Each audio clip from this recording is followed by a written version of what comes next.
Hey Cleveland, it's week 15 and we're back with another Good News in Sports Team Edition. I'm one of your co-hosts, Meredith Painter, and I am so excited to once again introduce one of our staff members who make up this fun group at Greater Cleveland Sports Commission. So let's get right to it. I have the pleasure of introducing this week's special guest. We've got one of our incredible leaders with us, Mike Mulhall. Mike Mulhall is the Vice President of Business Development for Greater Cleveland Sports Commission. Mike joined our team in 2016 and is responsible for overseeing our organization's marketing and communication strategy, partner alliances, and development of bids for future events to be held in Cleveland. Prior to his role, Mike served as a Vice President of Partnerships for Destination Cleveland and was part of the leadership for the sales team at both the Cleveland Indians and Six Flags theme parks. Mike currently resides in Mentor with his wife, Deb, and they raised 4 wonderful kids together. In his free time, he enjoys fishing, kayaking, wrestling, and spending time with his family. So let's introduce Mike. Mike, thank you so much for joining us today. Hey, Mare. Good to see you. Good to see you too. I love your background. I love your background. Yeah, this is right from the Mike Mulhall Gallery. I took this, I think, last Wednesday night when I was walleye fishing. Oh, that's awesome. Well, I cannot wait to hear more about that. And I know we have a question later on, but I'm going to get right to it. You've been with the Sports Commission since 2016 and have brought a lot of great events to Cleveland and Northeast Ohio. And I know there are so many highlights. But can you maybe share one of your most memorable events that the Sports Commission has hosted in your time here? I think anyone that knows me probably would automatically jump to NCAA D1 wrestling that we hosted at the Q in 2018. And that probably is, I'm from a wrestling family. I had 3 older brothers. We all wrestled. So wrestling's a big part of our life. But so that probably is number one. But I would also say, I love that any NCAA championship. And I love the Division III, like when we host Division III track and field, or when we hosted women's bowling last year. I love those student athletes, and they're competing for the love of the sport and all of that. So I always have I love those championships. So any NCAA championship. Well, Mike, going back to your background, which I love, it's no secret that you're our team's local fisherman. So would you be able to share maybe a favorite fishing story and give our audience a little idea of maybe some of the things that are in your tackle box? Yes, I can do that. I just happen to have it with me. So that's good. I have a lot of experience on the water, so I have a lot of good fish stories. They're like any good fish story, they're mostly half true, right?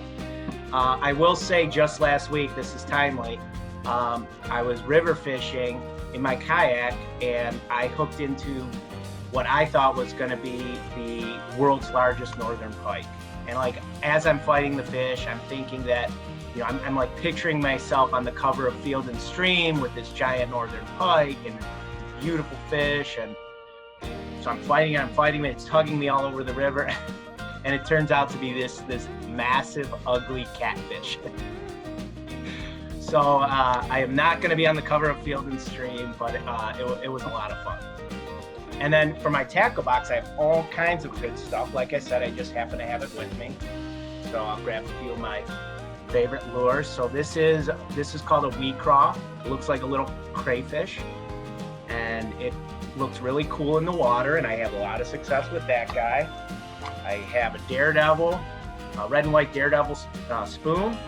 So that's a good pike lure right there. I catch a lot of fish on that. I got some rapalas. I got all kinds of stuff in here. So. Well, speaking of extensive experience that you have, not just with fishing, but also within the sports and entertainment industry.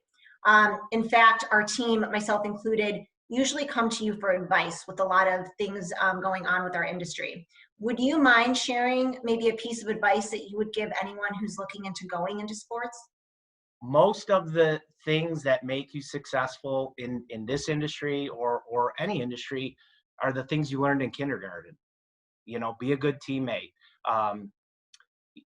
Work hard. Just like the common sense, basic stuff, I think is really the stuff that helps people to not only be successful, but be well respected and enjoy what they're doing and all of those kinds of things. So All right, you're almost off the hot seat. Last question. We know that when you come to brands, you're steadfast in your loyalty. With that being said, I have a very important question to ask you. Boy. Would you rather drink 6 warm Budweisers or 1 ice cold Bud Light? You know the answer to that. First of all, I'm laughing because the way you positioned it as having a loyalty to brands, my wife would just tell you I'm really boring. Definitely the 6 warm Budweisers. That's amazing. That would have been my guess too, but I just felt like we had to ask and just clear the air. I mean, it's a fair question. It is a fair question. Well, Mike, thank you so much for joining us on this week's Good News in Sports Team Edition. We've all learned so much and really appreciate you sharing. And this is it's been incredible. I can't thank you enough. Until next time, Cleveland, stay safe and stay healthy.